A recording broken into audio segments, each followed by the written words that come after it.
स्वागत है आपका हमारे यूट्यूब चैनल राहुल स्टडी में। हम आपको आज 22 फरवरी सबसे अच्छा दिन है आपका। आज बोर्ड का पहला पेपर है। आप आज पहली सीढ़ी अपनी लिखे हुए अपने नसीब से जितनी आपने मेहनत करी उतने नंबर आएंगे अच्छे से। ठीक है, मेहनत अच्छे से पेपर देना। बेस्ट ऑफ लक सबको। ठीक है, आज हमारा लास्ट पेपर है हिंदी का। ओके, कल हमारी वीडियो नहीं बनेगी हिंदी की। आप देख लो, लास्ट पेपर अच्छे से पढ़ के जाना। सबको बेस्ट ऑफ लक। लिखा है क्वेश्चन हमारे पास 10th क्लास का पेपर ये हिंदी का। आचार्य रामचंद्र शुक्ल किस युग के लेखक थे? किसके थे? शुक्ल युग के। ओके, अगला क्वेश्चन है हमारे पास गवान विधा है। गवान किसकी विधा है हमारे पास? उपन्यास। ओके, अगला क्वेश्चन है कंकाल के लेखक हैं। कंकाल के लेखक है हमारे पास जयशंकर प्रसाद। अगला क्वेश्चन है कलम का सिपाही कीर्ति है। किसकी कीर्ति है? अमृत राय। अगला क्वेश्चन है शुक्ल युग की समय विधि कितनी है? कितनी विधि है? 1919 से 1938 तक। अगला क्वेश्चन है हमारे पास साकेत रचना है। किसकी रचना है? मैत्रेय गुप्त की। ओके, महादेवी वर्मा काव्यत्री है। किसकी है? छायावादी युग की। अगला देखो क्वेश्चन इसका गंगा लहरी रचना है। किसकी रचना है? पद्माकर की। किसकी है? पद्माकर की। अगला लिखा आधुनिक काल की समय सीमा है। कितनी है? 1843 ईस्वी से अब तक। अगला क्वेश्चन हमारे पास ललित लालम के रचयिता है। कौन है? मतीराम। अगला लिखा है हमारे पास हंसी हंसी भाजे देखी दूल्हा दिगंबर को होनी जे आवे हिमाचल के उछा में निम्न रस है। किस तरह से? हास्य का। ओके, अगला है हरिमुख मनहु मयंक पंक्ति में अलंकार है। किसका अलंकार है? उत्प्रेक्षा का। अगला क्वेश्चन लिख कर लोहित लेख डूब गया दिन मणि आहे व्योम सिंधु साखी देही तरक बूंद बूंद दे रहे। इस पंक्ति में पहले और तीसरे चरण में मात्राएं हैं। कितनी मात्राएं यहाँ पर? 11-11। अगला हमारे पास है सुदर्शन शब्द का उपसर्ग है। सुदर्शन शब्द में उपसर्ग है। क्या उपसर्ग है? सु।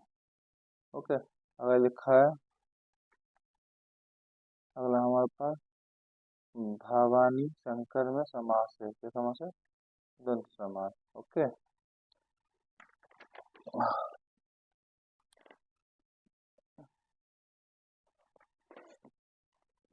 अगला देखते हैं अब हम 16वां क्वेश्चन इसका।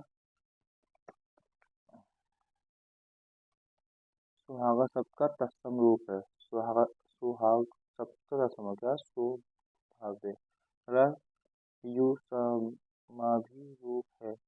यु समाधि शब्द का किसका? तृतीय विभक्ति बहुवचन। किसका? तृतीय विभक्ति बहुवचन। ओके, निम्न में से मिश्र वाक्य है। क्या है? जो झूठ बोलते हैं उन पर विश्वास मत करो। ओके, अगला क्वेश्चन है अध्यापक द्वारा कक्षा का व्यास लिया गया वाक्य में वाच्य है। क्या वाच्य है? कर्म वाच्य।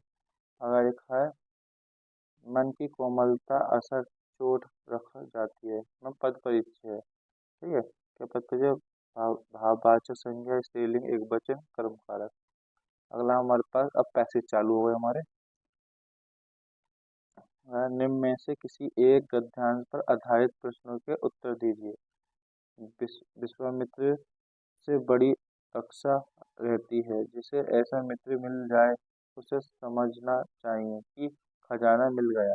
विश्वामित्र मित्र जीवन की एक औषधि है। हमें अपने मित्रों से ये आशय रखनी चाहिए कि वे उत्तम संकल्पों से हमें दृष्ट करें। ठीक है, इससे करें। इसमें हमारे पास क्या पूछा? हमसे पूछा उपरोक्त गद्यांश का संदर्भ बताना है आपको। सही है, और गद्यांश के लेखित अंशों की व्याख्या भी करनी है। ठीक है, लिखा लेखक से विश्वा पात्र मित्र की तुलना किससे की गई है? ये लिखा है। अथवा में दूसरी बार जो इस संबंध में विचारणीय है वे ये है कि संस्कृत अथवा सामूहिक चेतना ही हमारे देश का प्राण है। इसी नैतिक चेतन के सूत्र से हमारे नगर और ग्राम, हमारे प्रदेश और समुदाय, हमारे विभिन्न भागों और जातियों आपस में संबंधी, इसके भी आपको क्वेश्चन करके आने हैं, ठीक है। संदर्भ भी लिखना है। अगला हमारे पास पद्यांश, सही है, मतलब काव्य का पैसेज लिखा है। पूर्व से निकासी रघुबीर बधु धरी धरी धरी धीर दय मग में डंग। ठीक है, ये आपका अर्थ है, ये भी आपको करके आना है। इसके क्वेश्चन लिखा, प्रश्न को ध्यान से संदर्भ निकालना है, इन्हें व्याख्या कीजिए तथा काव्य सौंदर्य की स्पष्ट कीजिए। इसमें कारण सीताजी के माथे पर पसीना आ रहा था और होठ सूख गए थे। तीसरे लिखा है श्री राम नेत्रों से आंसू क्यों बहने लगे। ठीक है। अथवा में लिखा है मेरे जीवन का आज मुख तेरी छाया से हो मिलाप से। ये भी आपको करना है। ओके, इन दोनों में से एक करना है आपको पैसे।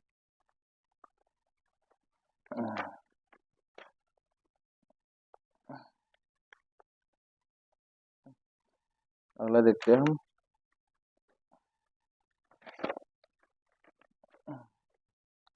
इसके क्वेश्चन ही है काव्य। अगला है हमारे पास जीवन परिचय। गद्य जी ने डॉक्टर राजेंद्र प्रसाद, जयशंकर प्रसाद, रामचंद्र शुक्ल। तो इन तीनों में दो करना है आपको।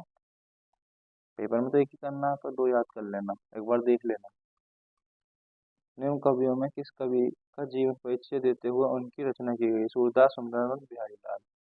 ओके, इनमें से भी एक करना है। निम्न संस्कृत गद्यांश में यहाँ पर संस्कृत गद्यांश आएगा। ठीक है, ऐसा नगरीय भारतीय संस्कृत है, भारतीय संस्कृत वाले चैप्टर का, ये भी आपको करके जाना है। अथवा में एका भाव जन धूपयान से, ये भी आपको करना है। ओके, अगला क्वेश्चन है। अब आपके श्लोक जो होते हैं उसमें से भी इस बार अर्थ आता है। पहले तो ऐसा था कि इन दोनों में से एक करना था, अब इन दोनों में से अलग करना, पैसेज में से और श्लोक में से एक करना। देखा, उत्तर यत समुदाय हिम द्रवस्य दक्षिणा में वर्ष तट भारत नाम भारतीय यात्रा संति। इसका भी अर्थ करना है आपको। ये अथवा में ही है हमारे पास। ये था सोमकेन ये सर्व कर्ण, इसके भी आपको अर्थ करना है। ओके, अब लिखा है अपनी पाठ्य पुस्तक से एक श्लोक करना है संस्कृत, जो इस बंद में नहीं आया। अगर देखा क्वेश्चन आंसर एक एक नंबर के आते हैं, ये चार क्वेश्चन में दो करने हैं आपको। ठीक है, अगर लिखा है अपनी पाठ्य पुस्तक आधार पर निम्नलिखित प्रश्न में से क्या करनी है। मातृभूमि जो हमारे पास, जो हमारे सिलेबस भारत मातृभूमि के लिए खंड काव्य के लिए है ना, चंद्रशेखर की आजाद की कहानी लिखनी है, प्रथम सर्व करना है इसमें। ठीक है, अब अगला क्वेश्चन है हमारे पास निबंध। निबंध हमारे पास किसी एक विषय में निबंध लिखना है। स्वास्थ्य और शिक्षा, वन महोत्सव, पर्यावरण प्रदूषण, साहित्य और समाज। अब हमारे पास एप्लीकेशन, ये भी इस बार ही बड़ी है आपकी। छात्रवृत्ति के प्रधानाचार्य को एक पत्र लिखना है, या अथवा अपने मित्र को अपने बड़े भाई के विवाह के लिए सम्मिलित निमंत्रण देते हुए पत्र लिखिए। ठीक है, हमारी वीडियो अच्छी हो, लाइक सब्सक्राइब और शेयर को ज़्यादा से ज़्यादा, और एक बार इसको पेपर को देख जरूर लेना। ओके, 99% इसमें से फंसेगा, इसलिए हम आपको सुबह से उठ के एक वीडियो बनानी पड़ी। ठीक है, बच्चों के कमेंट आए थे बहुत, thank you. Best of luck सबको, अच्छे से पेपर दो बोर्ड के, और सब ज़्यादा नंबर लेकर आओ।